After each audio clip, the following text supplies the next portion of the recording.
আলাইকুম ওরহমতুল্লাহি ওবরকাতু। সবেমাত্র দেশ স্বাধীনের ১ মাস পার হইল। যদিও এত দ্রুত সব কিছু করা সম্ভব না, কিন্তু তারপরও কিছু কিছু বিষয় অবশ্যই লক্ষ্য রাখতে হবে। সেই বিষয়গুলোর মধ্যে প্রধান হইল দ্রব্যমূল্য। যদিও বাংলাদেশে স্বৈরাচার হাসিনার আমলে যেই সিন্ডিকেট ছিল, বিভিন্ন জায়গায় চাঁদা, রাস্তায় চাঁদা, সবখানে চাঁদাই যেত অনেক টাকা, যার কারণে দ্রব্যমূল্যের দাম দ্বিগুণ হইতো। কিন্তু এখন যদি সেই চাঁদা উঠা থাকে, তাহলে কেন এখনো আগের মতো সেই দাম? এই জিনিসটা কিন্তু প্রশ্ন থাইকাই যায়।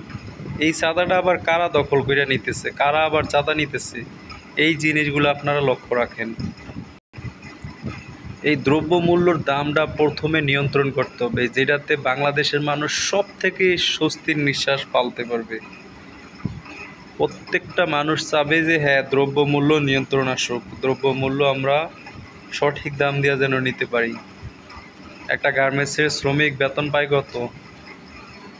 12,500 টাকা। কিন্তু যারা বিজিএম বাদে বিকিএম মানে স্প্রিং বিভিন্ন টেক্সটাইল মিলে, তাদের বেতন কত? তাদের বেতন কিন্তু বাড়ে নাই, তাদের বেতন 8,000ই রয়ে গেছে, 12,500 করে নাই। তাদেরকে উদাহরণ দিছে কে? যে বিকিএমে বেতন বাড়ে না। এই টাকা পাইয়া কীভাবে দ্রব্যমূল্যের এত গতি অবস্থায় সংসার চালাবে? তাই যারা দায়িত্বে আছেন, দেশ স্বাধীন হওয়ার পর এক মাস পার হইল, ইনশাল্লাহ এই জিনিসগুলো আপনারা দেখবেন, দ্রব্যমূল্যর দাম নিয়ন্ত্রণ করবেন। দ্বিতীয়ত হইল, যেই জিনিসগুলা সব থেকে মানে কিছু কিছু সাইড দিয়া এমনভাবে লুটপাট করতো স্বৈরাচার শেখ হাসিনা, যে বিদ্যুৎ জ্বালানি খাত দিয়া। এখনও বিদ্যুতে যারা সাবেক সচিব আছেন বা বিদ্যুতের যারা দায়িত্বে আছেন সাবেক, তাদেরকে চিহ্নিত করিয়া অবশ্যই চাকরি থেকে বহিষ্কার করতে হবে। বিদ্যুৎ সিস্টেমটা এরকম করে রাখছে যে মিটার এই 15 বছরে, এই 16 বছরে 2.5 টাকা বিদ্যুৎ বিল থেকে শুরু করিয়া এখন পর্যন্ত 12 টাকা, সম্ভবত আমি জানি না সঠিক, 12 টাকায় আনছে 2.5 টাকা থেকে বিদ্যুৎ বিল। এখানে একটা মানুষ একটা নতুন বাসা, ফ্ল্যাট বা নতুন ঘরের জন্য যখন একটা লাইন নিবে, কত লক্ষ লক্ষ টাকা ঘুষ দিয়ে লাইন নেওয়া লাগতো, কি পরিমাণ ঘুষ খাইতো, গেল ঘুষের হিসাব।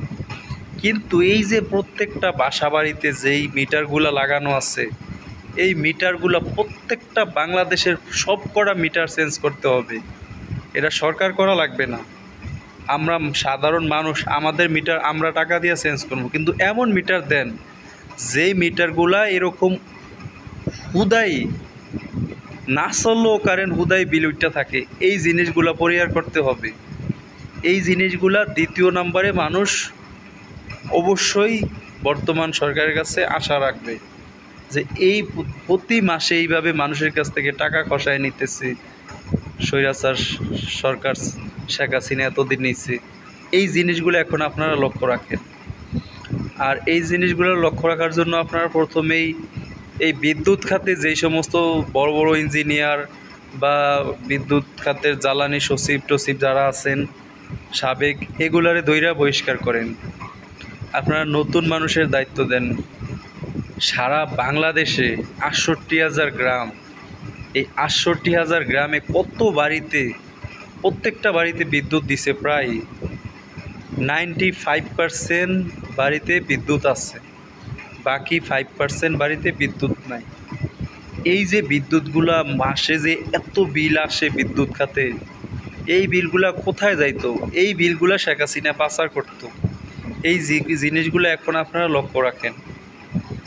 এই যে অতিরিক্ত বিল আসবে ঠিক আছে, কিন্তু না চলাইলেও যে অতিরিক্ত বিলগুলো আসে, মিটারগুলা যে চায়না থেকে এমনভাবে মিটারগুলো আনছে, এমন একটা কোম্পানির সাথে চুক্তি করে এমনভাবে আনছে যে না চালাইলেও মানুষের বিল ওইটা থাকবে। এইটা কি ভাই? এটা হারাম না? 100% হারাম। এই জিনিসগুলা স্বৈরাচার শেখ হাসিনায় সিস্টেম করে নিত। মানুষ কইতো কিসের টাকা চুরি করে, কীভাবে শেখ হাসিনা পাচার করে, কোথায় থেকে যে টাকা পাচার করতো, এটা তো মানুষ বুঝতো না। অতএব এখন যারা দায়িত্বে আছেন, দেশ স্বাধীন হয়েছে 1 মাস পার হয়ে গেল, আপনারা প্রথমে দ্রব্যমূল্য, দ্বিতীয় নম্বরে এই বিদ্যুৎ জ্বালানির জিনিসটা আপনারা লক্ষ্য রাখেন। এই অতিরিক্ত বিলগুলা যে আসে, মিটারে হুদাই বিল ওইটা থাকে, এই জিনিসগুলো আপনারা দেখেন, এই জিনিসগুলো পরিহার করার ব্যবস্থা করেন। এটা আমার না, সারা বাংলাদেশের মানুষের দাবি যে শুধু শুধু কেন আমি না জ্বালাইলেও কারেন্ট কেন বিল উঠবে। এই মিটারগুলো পরিহার করে নতুন মিটারের ব্যবস্থা করেন। আমরা সবাই মিটার টাকা দিয়ে কিনে নিব, কিন্তু আমরা সঠিক মিটার চাই, যেটা না চালাইলে বিল উঠবে না, বা হুদাহুদি কেন বিল উঠবে।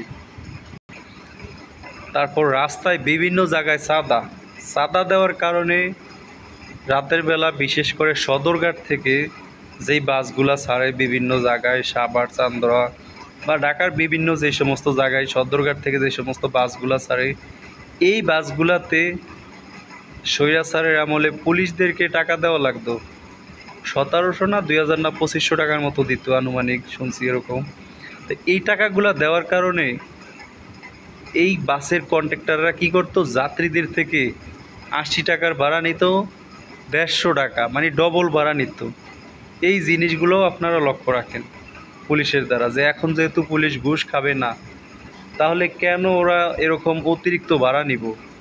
বিভিন্ন জায়গায় যে পুলিশের চাঁদাবাজি, এই জিনিসগুলো আপনারা লক্ষ্য রাখবেন। তৃতীয় নাম্বার হইল, সারা বাংলাদেশে যতগুলো ওয়ার্ড আছে, ওয়ার্ডের মেম্বার, চেয়ারম্যান, উপজেলা চেয়ারম্যান, মেয়র, কাউন্সিলর, এরা যারা আছে সবাইকে দ্রুত পদত্যাগ করায়া সরকারি নতুন লোক নিয়োগ করেন। প্রত্যেকটা এলাকায় এখনও প্রত্যেকটা গ্রামে একটা মানুষ জন্ম নেওয়ার পরেই তার থেকে ঘুষ শুরু করে। একটা মানুষ জন্ম নিছে, তার একটা জন্ম নিবন্ধন করতে যাবে, তার থেকেই ঘুষ শুরু করে। যেই কোনো একটা সমস্যার জন্য যাবে, ওইটার জন্যই ঘুষ। কত হাজার হাজার মানুষের যে জমি আটকায় আছে, সেটার কাগজ করতে যাবে ঘুষ, বিভিন্ন অফিসে ঘুষ। এই জিনিসগুলো আপনারা প্রত্যেকটা জায়গার এই জিনিসগুলো আপনারা দেখেন। বিশেষ করে যারাই আগে ছিল 10 লাখ, 15 লাখ, 20 লাখ, 5 লাখ, 2 লাখ এরকম লক্ষ লক্ষ টাকা ঘুষ দিয়া চাকরি নিছে, সেই জন্য তারাও ঘুষ খাইতো প্রত্যেকটা অফিসে। এই জিনিসগুলো আপনারা দেখেন, নতুন করে নিয়োগ দেন। ঘুষমুক্ত বাংলাদেশ চাই, সুদমুক্ত বাংলাদেশ চাই, দুর্নীতিমুক্ত বাংলাদেশ চাই। তার জন্য যেটা আপনাদের করতে হবে, যারা আগে ছিল তাদেরকে বহিষ্কার করে নতুন করে নিয়োগ দিতে হবে। এবং সৈনিকেও যারা পুলিশ, সেনাবাহিনী, র্যাব, বিডিআর, আর্মি যারাই যাচ্ছে, এই সৈনিকগুলা যারা লক্ষ লক্ষ টাকা ঘুষ দিয়া চাকরি নিচ্ছে, এদের জিনিসগুলো দেখেন। এরা টাকা উঠানোর জন্য অবশ্যই ঘুষ খাওয়ার চেষ্টা করবে। বাংলাদেশ আমরা ঘুষ, সুদ, দুর্নীতিমুক্ত সুন্দর একটা বাংলাদেশ চাই, সেটা আপনারা আশা করি দিতে পারবে। এরকম অনেকগুলো পয়েন্ট আছে, আমি আজকের কয়েকটা পয়েন্ট তুলে ধরলাম, আরও ইনশাল্লাহ পয়েন্ট তুলে ধরব। ধন্যবাদ।